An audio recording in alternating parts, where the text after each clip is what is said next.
I'm Russ. I'm Will. And today we're talking SCHMIDT about popcorn. Let me have it! 3, 2, 1. Here we go! Thanks for checking out Talking SCHMIDT, where we discuss different ways media portrays marketing technology, usually lasers, but well, so far only lasers. So far.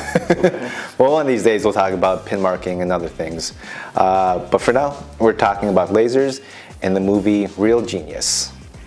I actually don't remember when Real Genius came out. Was it 1985? It was, yeah, I think it was before I was born. I'm almost positive. Oh, I was born really? in 87. God, I feel so old. Okay, well, I'm afraid to ask Will, but have you seen Real Genius? I have seen it. Yes. I have seen it. I rewatched it last week just to be safe. But I have seen it before that. All right, I good. have seen it. Okay, well, this movie is about lasers, so there's a lot of different scenes that we could choose from. True. And maybe for future videos we'll talk about other scenes, but today we're talking about probably the most famous scene in the film, in which I can't remember. Was it Chris? Chris Knight. Chris Knight gets a laser that's attached to a jet to fire on the professor's house. Correct. Professor Hawthorne? I think it's Hawthorne. Okay.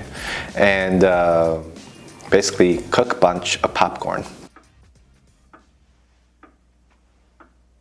Okay, God! Let me have it! You know, this laser comes out and it's attached to this jet. And you know, this is nitpicking, and this has nothing to do with lasers, just physics in general. But yeah, it takes a good like 10 seconds to go from the lawn to the house. And this jet, you know, it's going I think it would move a pretty good pace. You know, we talk about our lasers, which are marking lasers. To do their job, they really don't need a long time. No. The two application requirements that determine how long it takes to make the mark is the size of the mark. Correct. And the depth of the mark. Correct. So if all you're doing is just etching like a straight line that's 1 inch long, that will take less than a second. Correct. Yeah, if you're just, yes. And so a laser that is 500 megawatts, right? 5 megawatts. 5 megawatts? 5. Okay. Which is huge, though. Right. I mean, it's huge. To spend as much time on the ground in the house as it's spending, it should be causing a lot more damage than this, probably. Oh, yes.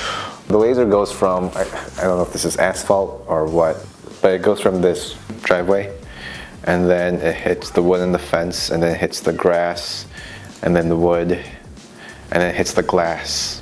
Could a laser like interact with all these different materials, like one single laser? I don't think so. What do you think? Well, you know, we're not talking about marking, right? We're just talking about some type of interaction. Correct. You know, our issue with like a fiber marker is that it doesn't work well on woods because it can't control, or like the wood doesn't absorb photons from the laser the way you need it to in order to make a clean mark. Right. But it still absorbs it. It just kind of spreads it out throughout the entire piece. And like you're saying, with this size of laser, this wattage of laser, and the combination like we think that they're talking about, maybe it could. I thought this right here with the banister or the railing, how the laser just kind of melts it. I think that's really cool. That is neat. That looks That is neat. They did a good job with realistic, that. yeah. But again, if this thing is 5 megawatts, I don't think it's going to take that long. Well, I mean, we see how fast it gets through the fence outside. Right, yeah. You know, like, why does it all of a sudden take a while to get through that banister? You know, this is the big question now. Could you use a laser to make popcorn? Yes. Yes, you can. You can. Yes. It's been proven. Oh, okay. It has been proven. Mythbusters, 2009, took a 10-watt laser, popped a single kernel, wrapped in tin foil. So much like this, they were actually trying to replicate this. Okay. They wanted to first see if a laser could pop popcorn, which it could. Kind of neat. Yeah. Kind of makes me want to try it. Yeah, maybe we will. Yeah. We'll have to either find a way. ask permission or come back at night. For all the lasers that you see in movies, and TV shows, the big thing, and literally the big thing, is the energy source. Right. You know, you have these laser blasters that are the size of a regular gun. Those are basically impossible because the energy source required, It's just so much. it's huge. Right. And so it's not going to fit on a gun. I mean, theoretically, I guess maybe if you were like something like the Ghostbusters bag, you wore a backpack with it, which was actually a huge battery. Right. And that was attached to a gun, maybe you could come up with something. Right. But I don't think it would be something like you would see in TV. No, I don't think so. Where it just, kills people instantly. Right.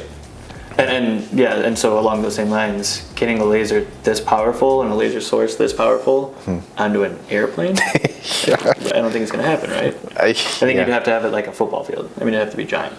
If that laser did continue through to Kent, what do you think it would have done to him? You would. Because this is supposed to be a weapon. That's what this whole laser is supposed to be. It's supposed to be a weapon for the CIA to do these secret assassinations. That's the whole idea behind this laser. So, in theory, do you think that they've got it strong enough that it could do it? I would think so. I mean, I think that if you start talking about lasers that are so powerful that we don't have the technology to make them yet, it's probably powerful enough to do what they're intending on doing. In this specific case, I don't think it would cut a hole right through him or anything like that. Okay. I think... you don't think it would Resident Evil him?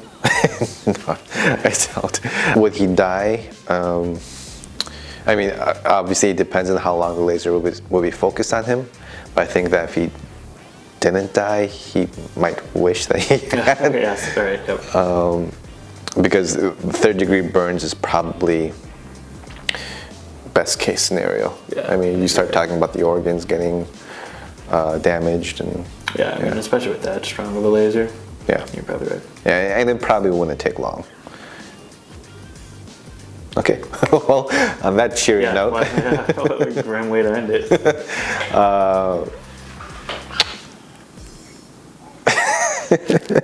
Really threw You know, our last few episodes have gone really morbid. Well, I mean, like you said, it seems like anytime anybody brings up a laser, it's not doing good. It's doing damage. Okay, you know what? Here's a challenge.